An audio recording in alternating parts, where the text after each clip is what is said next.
إن الحمد لله نحمده ونستعينه ونستغفره ونعوذ بالله من شرور أنفسنا وسيئات أعمالنا من يهدي الله فلا مضل له ومن يضلل فلا هادي له وأشهد أن لا إله إلا الله وحده لا شريك له وأشهد أن محمدا عبده ورسوله أما بعد.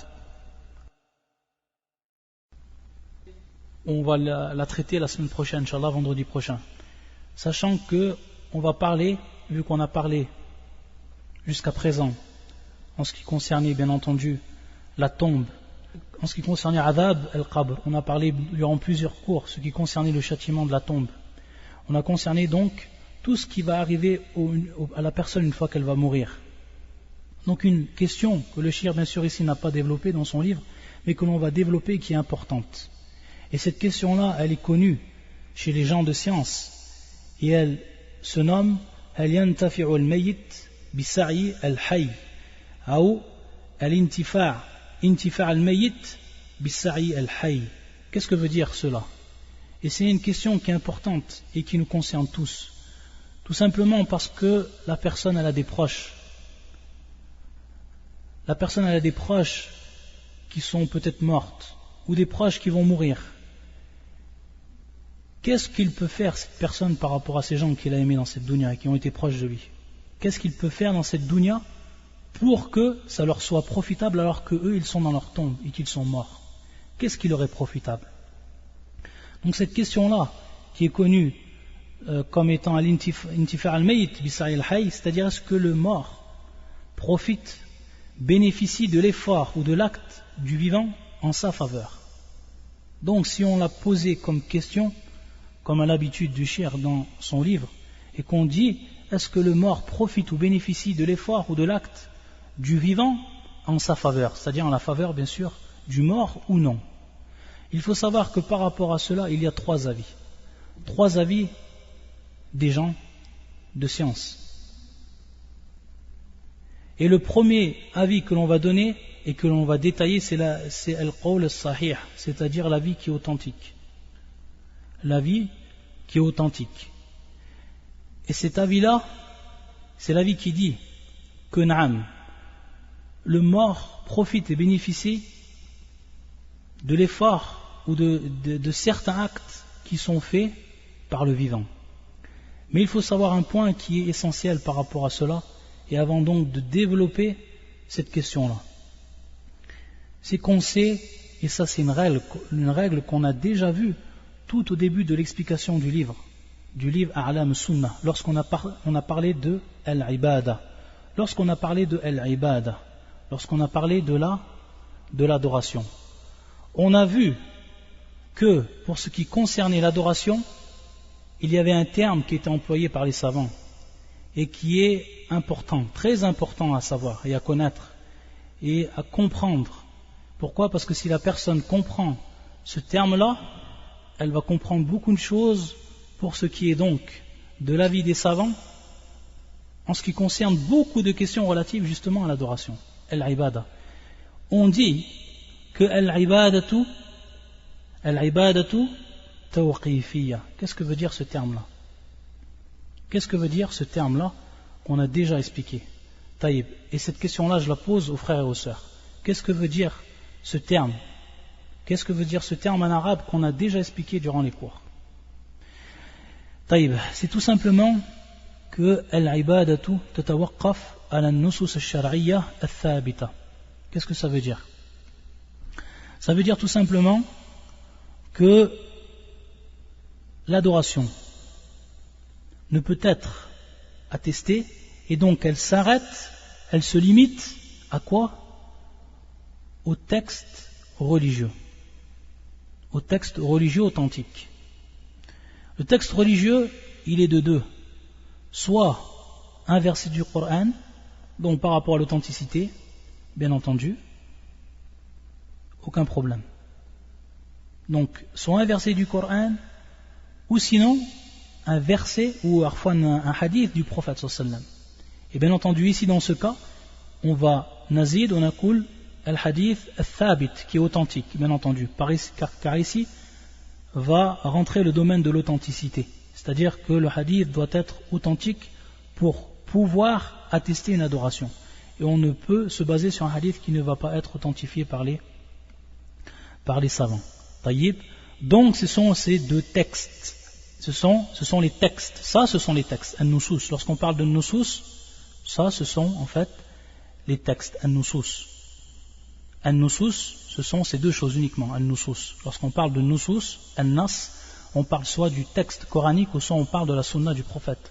Sallallahu alayhi wa sallam. Taïb. Donc tout simplement, l'adoration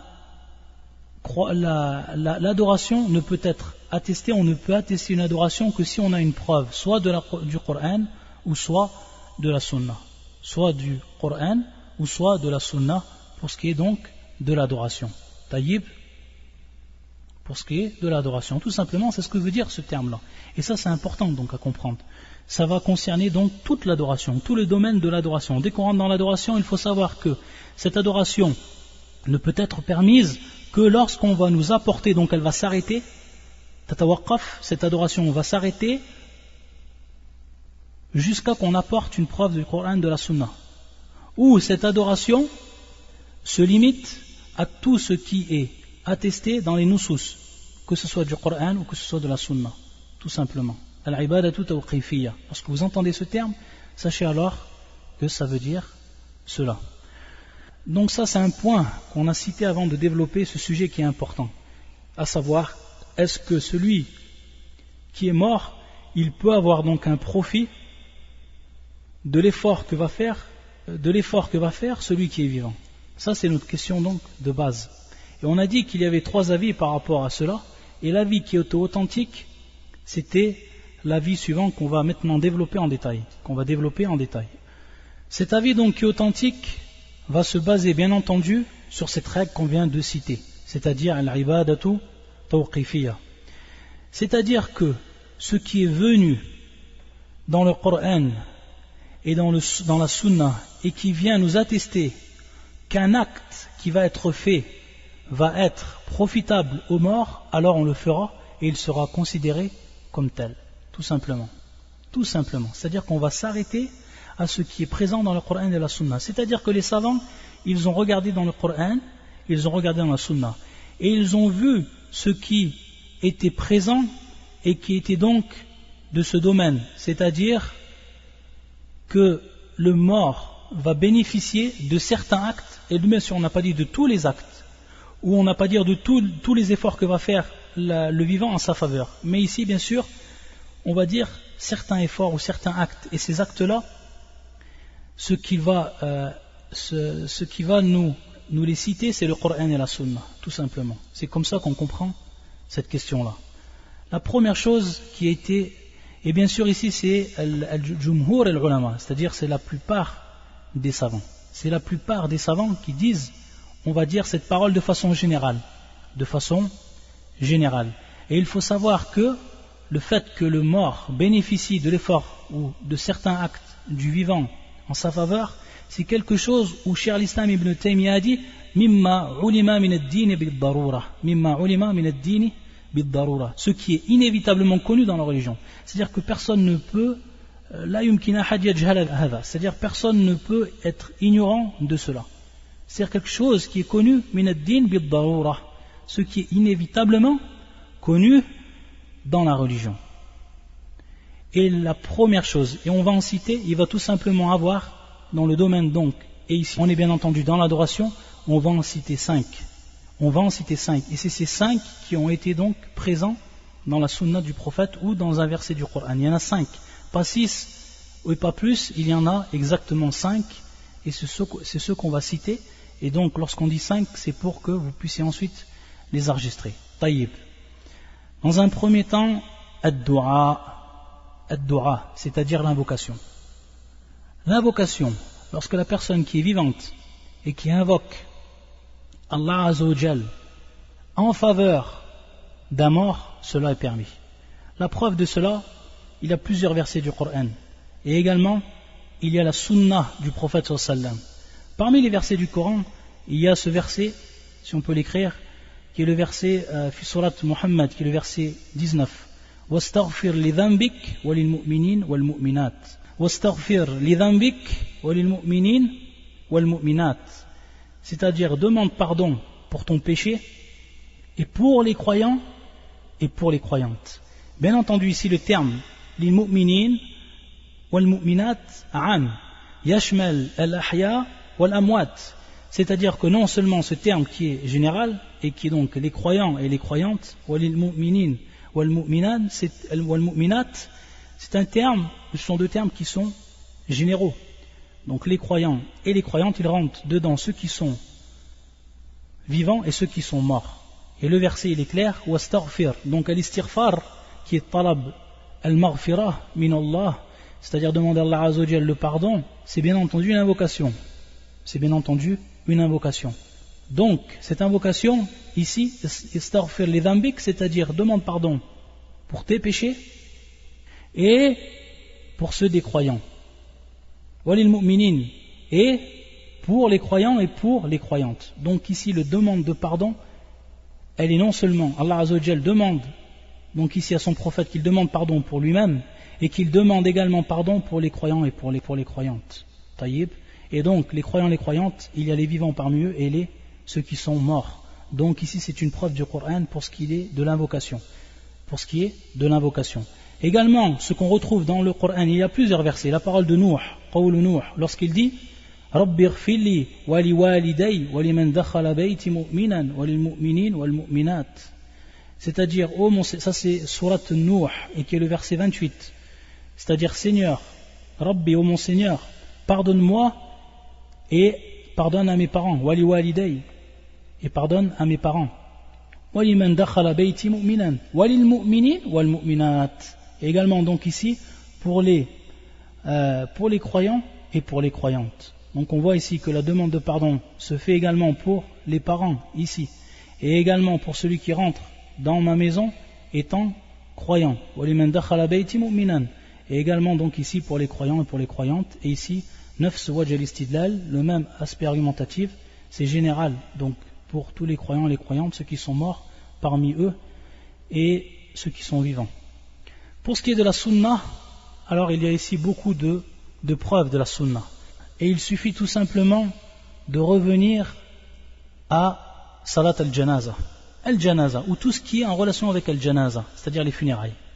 Lorsqu'on revient à la sunna du prophète sallallahu alayhi wa sallam, autour de ce qui est en relation avec al-janaza, avec les funérailles, on va tout simplement s'apercevoir que c'est rempli d'invocations pour la personne qui vient d'être morte. Et qui c'est qui fait les invocations? C'est le vivant. Qui c'est qui fait les invocations? C'est les vivants. Jusqu'à que Cheikh l'Islam Ibn Taymiyyah a dit Man ankara mashru'iyatahu faqad kafar. Celui qui nie son aspect législatif, et bien sûr il parle ici plus précisément Man ankara mashru'iyataha faqad kafara, c'est-à-dire il parle de salat al-janaza. Il parle Cheikh l'Islam Ibn Taymiyyah de salat al-janaza, c'est-à-dire de la prière que l'on fait sur le mort. Et cette prière-là, salatul janaza, kullu wa du'a lil mayt. Si maintenant on revient au texte du prophète sallallahu alayhi wa sallam, les paroles du prophète sallallahu alayhi wa sallam qui ont été attestées en ce qui concerne la prière du mort, et donc les invocations qui vont être dites pour le mort, alors il faut savoir que elles rentrent toutes dans le domaine des invocations. Ces paroles-là rentrent toutes dans le domaine des invocations. Donc des invocations qui sont faites pour le mort. Et donc Cheikh l'Islam Ibn Taymiyyah, il parle par rapport à salat al-janaza, par rapport à la prière faite sur le mort. Il dit Man ankara mashru'iyata faqad kafara, celui qui renie son aspect législatif, alors qu'il devient mécréant. Faqad kafara. Et bien entendu, parmi les hadiths qui sont présents également, donc ça c'est pour ce qui est de salat al-janaza, au moment où on prie sur le mort. Et on sait que, comme cela est connu parmi les paroles des savants, il est également non seulement possible de dire les doigts qui sont hérités du prophète sallallahu alayhi wa sallam et qui sont connus et que l'on trouve dans les différents livres d'invocation comme Hisn al-Muslim et d'autres, et également d'autres doigts qui vont être de façon peut-être plus générale, ala kulli hal. Parmi également les doigts qui sont enregistrés par rapport à celui qui est mort, c'est au moment où bien entendu la personne est enterrée, au moment où la personne est finie d'enterrer. Et ça c'est un hadith qui est rapporté par Uthman, hadith qui se trouve auprès de Abu Daoud, wal Hakim fil Mustadrak, wal Bayhaqi. L'imam al-Nawawi a dit que sa chaîne de transmission, isnadu jayyid, est bonne, et Cheikh al-Albani l'a authentifié. Sahhahu al-Albani, rahmatullah ala al-jami'. Le prophète sallallahu alayhi wa sallam nous a dit, au moment donc où on a fini d'enterrer le mort, istaghfiru li akhikum was'alu lahu at-tathbit fa innahu al-an yus'al. C'est-à-dire demandez pardon pour votre frère. Istaghfiru li akhikum. Donc vous êtes vivant en ce moment et votre frère vient de mourir et il est dans la tombe. Donc bien entendu ici, pour bien se rappeler de ce qu'on est en train de parler et quel est l'aspect argumentatif des preuves qu'on rapporte également. Was'alu lahu at-tathbit, c'est-à-dire demander pour lui l'affermissement. Fa innahu al-an yus'al, c'est-à-dire à ce moment-là, on va lui poser les questions, on va le questionner. Et on sait bien sûr les questions qui vont être posées par les anges lorsque la personne est enterrée. Wallah al-musta'an, comme on l'a vu cela en détail dans les chapitres concernant al-qabr, la tombe. Ça donc, c'est une invocation et ça vient nous prouver donc, d'après les versets du Coran, de la Sunna, qu'il est permis d'invoquer pour le mort. Donc ça fait partie des actes et des efforts que va faire le vivant et dont va profiter le mort. Donc ça c'est le premier qu'on en cite et qui sont donc les invocations. Ensuite le deuxième, as-sadaqa, ce qu'on appelle as-sadaqa. As-sadaqa qui est donc l'aumône. Et quelles sont les preuves par rapport à cela?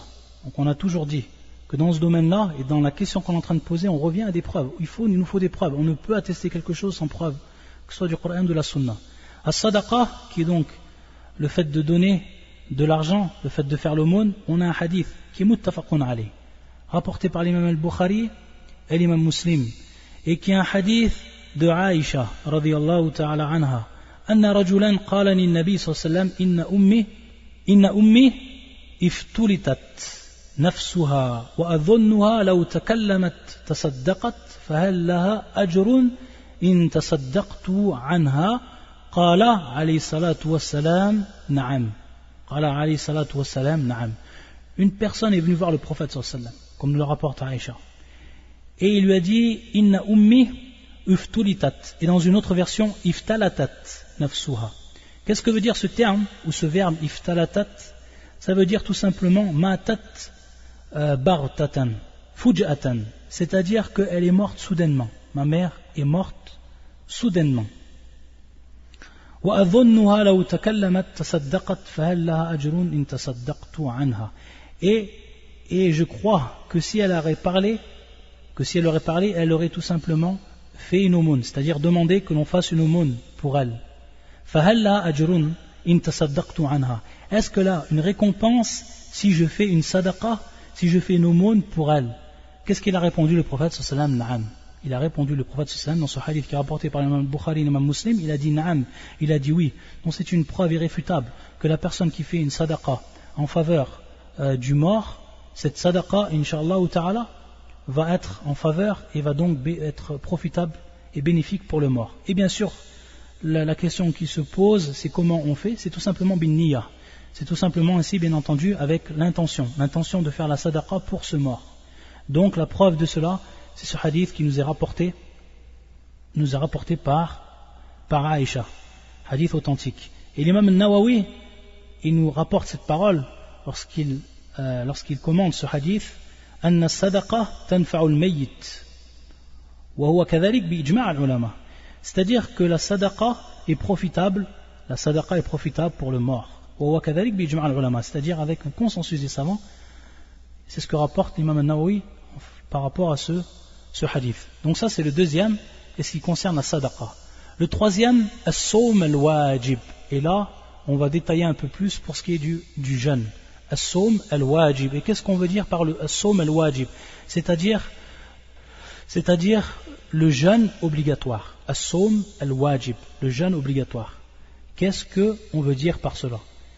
Pour sortir de l'irtilaf, c'est-à-dire pour sortir en fait une grande divergence qu'il y a entre les savants et pour ce qui concerne du jeûne du mois du Ramadan, sachant qu'il y a une très grande divergence parmi les savants pour ce qui concerne le jeûne du mois du Ramadan. Est-ce qu'on peut jeûner pour une personne qui n'aurait pas jeûné le mois du Ramadan, qui serait morte? Est-ce qu'on peut jeûner à sa place? Ici, irtilaf tawil ben al-ilm. Ala kulli hal. Pour sortir de cet irtilaf, et pour ceux qui ont dit que c'était, par rapport à ceux qui ont dit que c'était permis et qui vont en fait se baser sur le hadith qu'on va citer et qui vont se baser bien entendu en prenant ce hadith d'un aspect général. Ala kulli hal, sachant que ce qui nous concerne ici dans cette question, lorsqu'on dit as-sawm al-wajib, c'est un nadhar wal kaffara, c'est-à-dire le jeûne que la personne donc qui est morte a voulu faire comme vœu, c'est-à-dire elle a fait le vœu de faire un jeûne. Et bien sûr, lorsqu'elle fait le vœu de faire un jeûne, ça devient obligatoire. Ça rentre fil al-sawm al-wajib, le jeûne qui est obligatoire.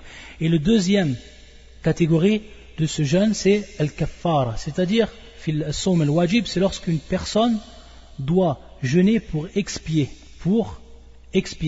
ce qu'on appelle al-kaffara, l'expiation. L'expiation. Donc le jeûne ici va être obligatoire lors d'une expiation ou lors d'un vœu. Ça c'est les deux jeûnes. Taïb. Et pour ce qui est du mois du Ramadan, comme on l'a dit, il y a un grand irtilaf, ala kulli hal. Et ça bien entendu, pour ce qui est du nadhar ou al-kaffara, c'est l'avis de l'imam Ahmed rahmatullah alayh, et également un des avis, et l'avis donc qui va être choisi également par l'imam al-Nawawi, un des avis de l'imam al-Shafi'i.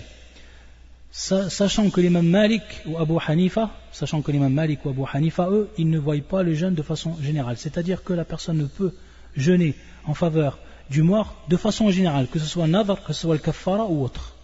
Donc, à la kulli hal, on va voir ici sur quoi ceux qui ont dit que c'était permis, ils se sont basés. Obligatoirement, ils se sont basés sur une preuve. On va voir cette preuve-là qu'on cite maintenant. Mais il faut savoir, et on répète, que as-sawm al-wajib, donc c'est un nadhar ou al-kaffara. C'est un hadith muttafaqun alayh, rapporté par l'imam al-Bukhari et l'imam Muslim, où le prophète sallallahu alayhi wa sallam yaqul man mata wa alayhi siyamun sama anhu waliyuhu, c'est-à-dire celui qui meurt et qui a un jeûne à accomplir, wa alayhi siyamun, et bien entendu ici wa alayhi siyam, bien entendu on comprend de cette parole du prophète sallallahu alayhi wa sallam un jeûne qui est obligatoire, wa alayhi, on comprend de cette parole wa alayhi siyamun que c'est un jeûne qui est obligatoire. Donc le jeûne qui est obligatoire ici, ça va considérer donc par rapport à ce qu'on a cité un nadhar ou al-kaffara, sama anhu waliyuhu, c'est-à-dire que va jeûner à sa place celui qui est son tuteur. Et waliyuhu, comme l'explique l'imam al-Nawawi, c'est al-qarib, celui en fait qui est proche, que ce soit son tuteur, que la personne qui est responsable de lui, etc. Waliyuhu, ici donc al-qarib, bimarna al-qarib, qaribu, man mata wa alayhi siyam sama anhu waliyuhu. Et bien entendu, ceux qui ont dit pour ce qui était du mois du Ramadan que c'était permis également, ils vont prendre comme preuve ce hadith. Pourquoi? Parce que le prophète sallallahu alayhi wa sallam a cité de manière générale. Cette parole est de manière générale. Man mata wa alayhi siyam, yani ay siyam, mais qui va être de l'ordre de l'obligatoire. Ala kulli hal. La personne donc qui meurt et qui devait jeûner, cette personne-là, celui qui est proche de lui, il jeûne à sa place. Et bien entendu, il va donc profiter de ce jeûne. Celui qui est mort, il va profiter de ce jeûne. Pourquoi? Parce qu'il devait le faire. Et donc il va recevoir, Inch'Allah ou Ta'ala, bi'idhnillah, il va recevoir le ajar lorsque la personne, c'est-à-dire celui qui est proche de lui, waliyou, va jeûner à sa place. Taïb. Donc ça, c'est une preuve. Et bien entendu, ici, c'est as-sawm al-wajib. Donc on est en train de parler du jeûne qui est obligatoire. Et bien entendu, il ne rentre pas dans cela, et on n'a pas de preuve pour cela, pour ce qui est du jeûne tatawwur, c'est-à-dire du jeûne qui n'est pas obligatoire mais qui est surrogatoire. Donc ça c'est une précision qu'il faut donner pour bien comprendre al-masala. Pourquoi? Parce qu'il n'y a pas de preuve. Et on a dit ici en début de cours que ça s'arrêtait aux preuves. Également on a une autre preuve par rapport à ce qui est cité et ce qui est rapporté par l'imam Muslim dans son authentique. Ja'at imratun ila rasulillah, c'est-à-dire une femme est venue voir le prophète sallallahu alayhi wa sallam. فقالت يا رسول الله إني أمي ماتت وعلي صوم شهر أو شهرين أفأصوم عنها فقال صومي عنها. Une femme est venue voir le prophète sallallahu alayhi wa sallam. Elle a dit: ô prophète, ô envoyé d'Allah, ma mère est morte et elle devait jeûner 1 mois ou 2 mois. Est-ce que je jeûne à sa place? أفأصوم عنها فقال صومي عنها. Le prophète alayhi salatu wassalam a répondu: jeûne à sa place. Donc également ça c'est une preuve qui est claire pour ce qui est du siyam. Mais ici, comme on voit dans cette version, wa alayha sawm. Donc également ici on comprend que c'est un jeûne qui était obligatoire et qu'elle devait faire et qu'elle n'a pas fait à cause de la mort. Wallahu al-musta'an. Ensuite, Le quatrième point et l'avant-dernier point, c'est Al-Hajj. C'est Al-Hajj, le pèlerinage. C'est le pèlerinage. Et la preuve qui est prise, c'est celle qui est rapportée, donc elle est prise de la Sunna, et c'est un hadith qui nous est rapporté par l'imam Al-Bukhari, rahmatullah alayh. Une femme est venue voir le prophète sallam. Et dans une autre version, c'est un homme qui est venu voir le prophète sallam et qui a demandé par rapport à sa sœur.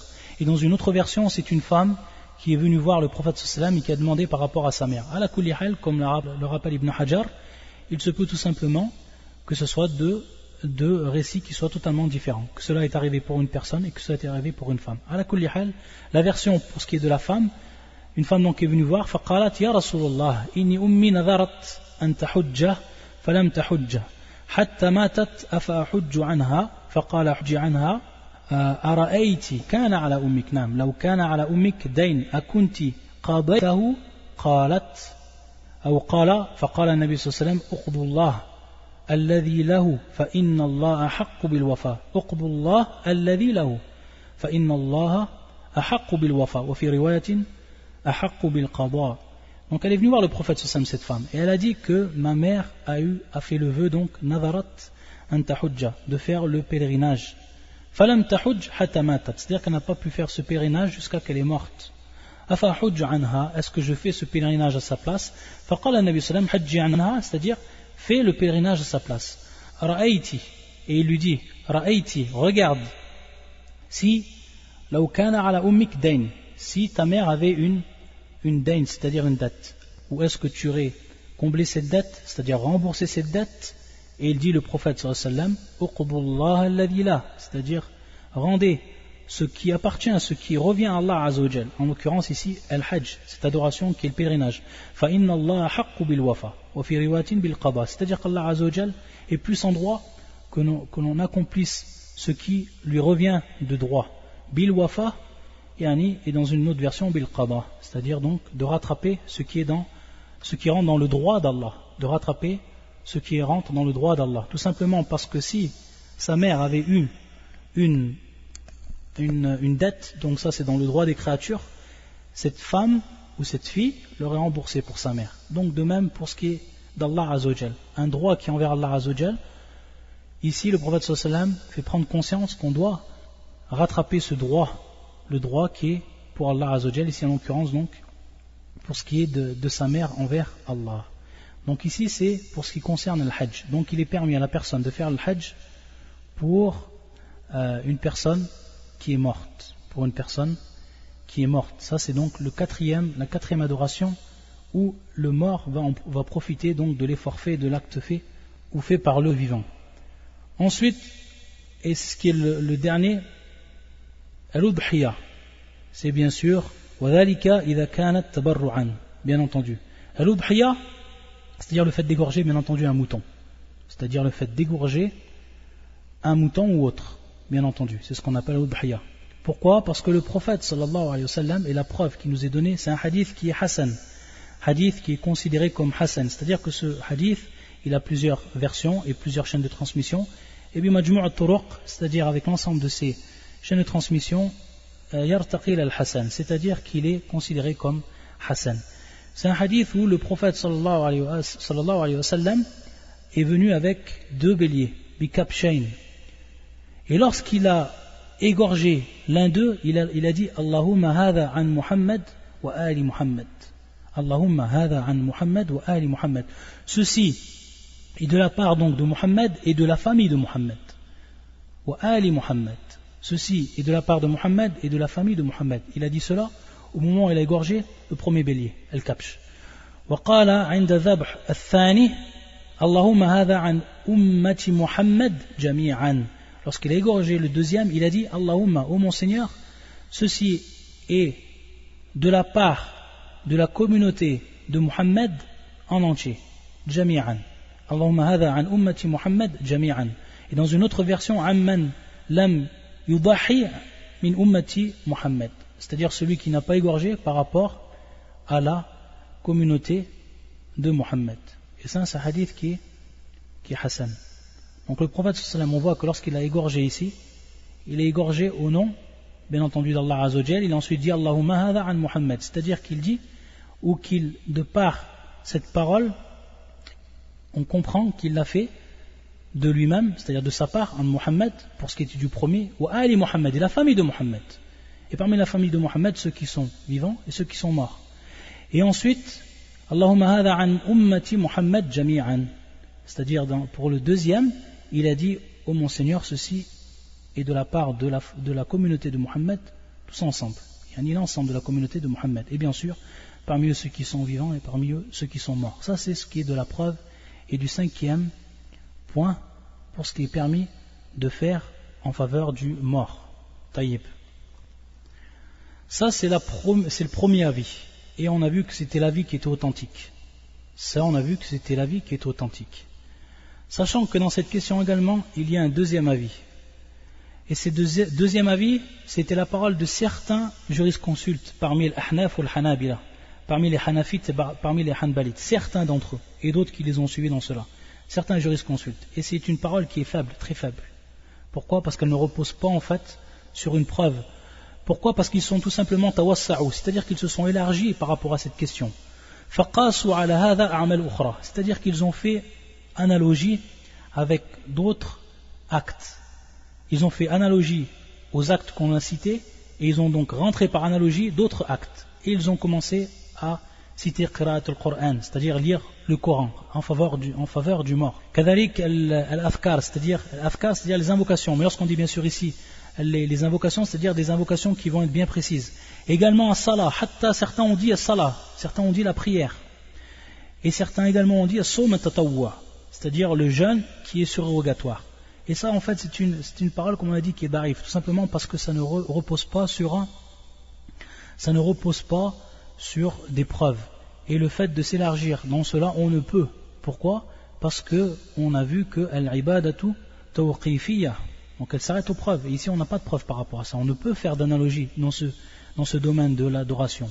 Donc c'est pour ça que beaucoup d'actes qui sont faits en analogie avec les actes qu'on a cités, qui sont prouvés dans le Coran et de la Sunna, relèvent pour la plupart d'entre eux de la bid'ah, relèvent pour la plupart d'entre eux donc de quoi? De l'innovation dans la religion. Pourquoi? Parce que l'innovation, c'est un acte d'adoration qui ne repose pas sur une preuve. Et ici, on va faire un acte d'adoration en faveur d'un mort alors qu'on n'a pas de preuve par rapport à cela. Et qu'on est revenu à analogie ici qui n'est pas valable. Et pour ce qui est du troisième avis, ça c'est donc le deuxième avis, et pour ce qui est du troisième avis, et ça c'est un avis qui est complètement batil, c'est-à-dire une parole qui est complètement fausse, et c'est l'avis de certains gens de l'innovation, ou ahlul kalam, c'est-à-dire les gens de la science spéculative. Ahlul kalam, ba'du ahlil al-bid'a, c'est-à-dire certains gens de l'innovation. C'est-à-dire que le mort ne profite absolument de rien du vivant, c'est-à-dire qu'ils ont tout simplement toutes les preuves qu'on a apportées dans le premier avis, ils les ont mis de côté et ils ont dit que le mort ne profite absolument rien du vivant, mutlaqan. Et ils vont prendre par rapport à cela certaines preuves, des preuves qui n'ont pas en fait d'aspect argumentatif valable pour ce qui est de cette question-là. Ils prennent comme preuve, et on va en citer simplement certaines parmi elles, et ensuite donc on finira le cours d'aujourd'hui.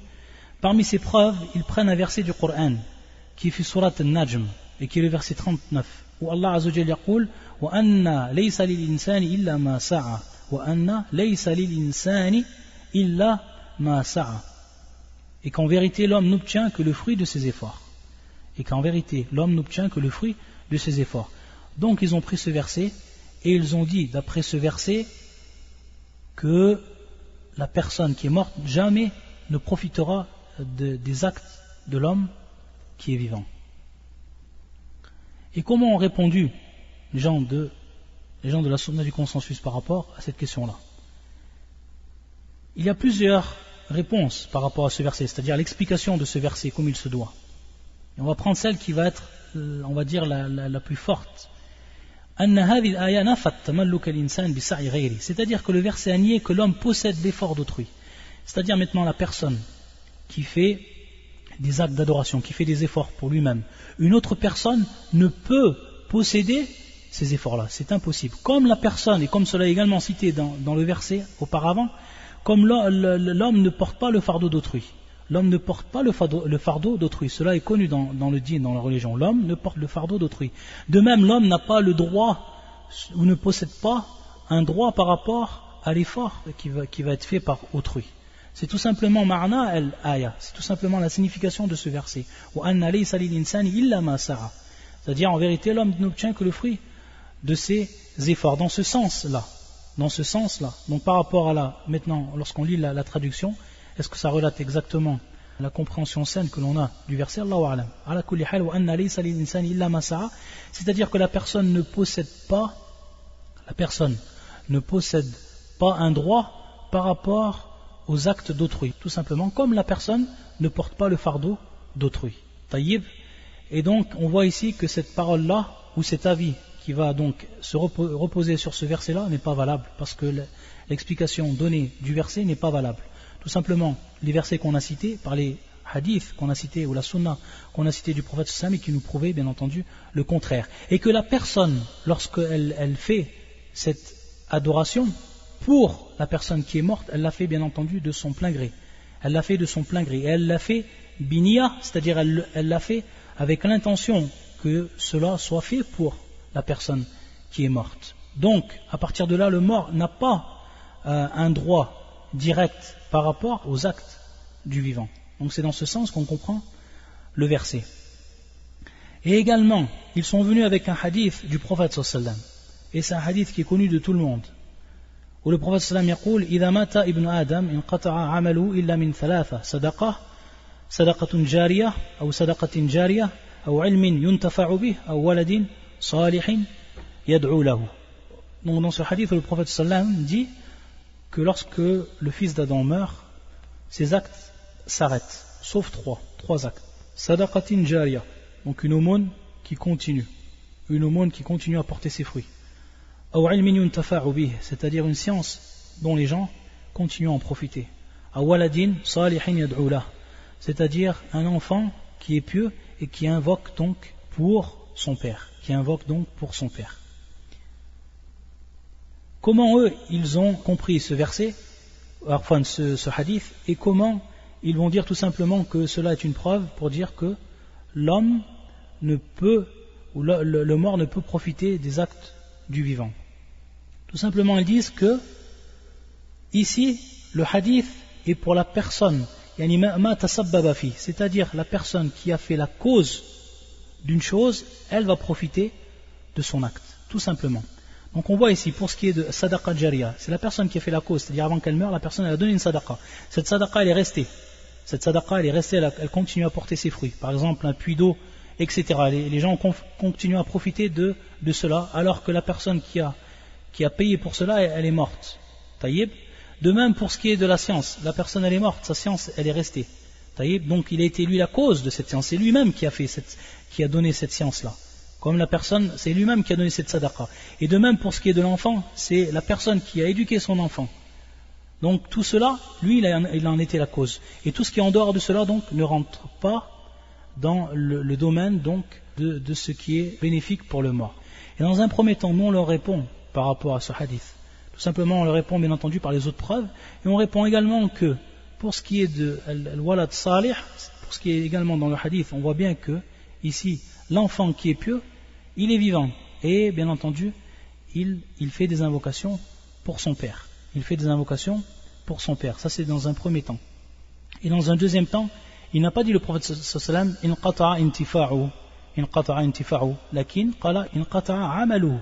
C'est-à-dire que le prophète sallallahu alayhi wa sallam a dit dans ce hadith إذا مات ابن آدم انقطع عمله, c'est-à-dire son acte à lui, son propre acte s'arrête, sauf trois.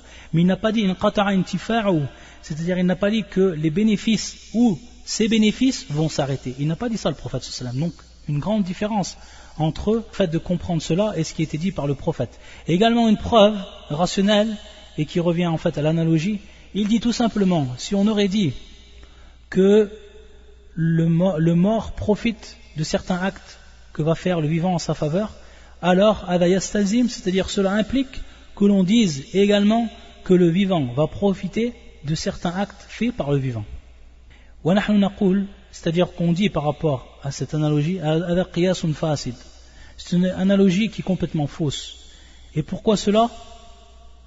Tout simplement parce que qiyasun fasid ma'al fariq al-azim, c'est-à-dire ici qu'il y a une grande différence entre les deux points, c'est-à-dire entre le vivant et le mort. Il y a un grand point, c'est-à-dire que le vivant, lui, il a la capacité de faire encore ce qu'Allah Azzawajal veut qu'il fasse. Khilaf al-mayyit, contrairement au mort. Le mort, lui, dans sa tombe, c'est fini, il ne peut plus rien faire, c'est terminé. Inqata'a amaluhu, comme l'a dit le prophète sallallahu alayhi wa sallam. C'est ces actes qui se sont arrêtés, tous ces actes, il ne pourra plus rien faire. Par contre, al-hayy, contraire à cela. Donc on voit bien que c'est une différence totale. Donc comment faire un qiyas, comment faire une analogie entre cela et cela, avec cette différence si grande. Et également, on a une preuve que dans un cas, al-hayy, c'est-à-dire celui qui est vivant, il peut profiter d'un acte qui est fait par celui également qui est vivant. Et c'est un hadith authentique où le prophète sallallahu alayhi wa sallam yaqul ma min muslim yad'u li akhihi bi dhahri al-ghayb illa wukkila bi malak yaqul amin wa lakal mithl. Ma min muslimin yad'u li akhihi bi dhahri al-ghayb, c'est-à-dire qu'il n'y a pas un musulman qui invoque pour son frère en son absence. Illa wukkila bi malak, sans qu'on charge un ange par rapport à lui et qui va dire yaqul amin, à chaque fois qu'il va donc invoquer pour son frère, l'ange va dire amin.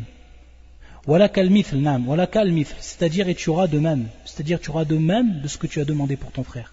Donc on voit ici que celui qui est vivant, il a profité de l'invocation ici de son frère qui lui également est vivant. Et qu'en plus, Allah Azzawajal va charger un malek, un ange, qui va donc dire amin à chaque fois qu'il aura fait l'invocation, et qui lui dit lakal mithl, c'est-à-dire que tu auras également la même chose. Walakal mithl. Et également, comme cela a été authentifié par le prophète sallam pour ce qui concerne le hajj, al-ajiz, ou l'umra kadhalik, c'est-à-dire ce qui a été authentifié par le prophète sallam qu'il est permis de faire le pèlerinage pour celui qui ne peut accomplir le pèlerinage. Par exemple, la personne qui n'a plus la capacité, qui est très très très vieux, qui n'a aucunement la capacité de faire le hajj, il est permis de faire le pèlerinage à sa place également pour ce qui est de la umra. Donc on voit ici non seulement qu'il y a des cas où la personne profite de l'effort qui va être fait par la personne vivante, c'est-à-dire le vivant par rapport au vivant, et bien entendu, on voit également, si on revient sur l'analogie elle-même, on voit qu'il y a une différence entre les deux. Voilà pour ce qui est de cette question. Subhanakallahumma bihamdika, ashhadu an la ilaha illa anta, astaghfiruka wa atubu ilayk.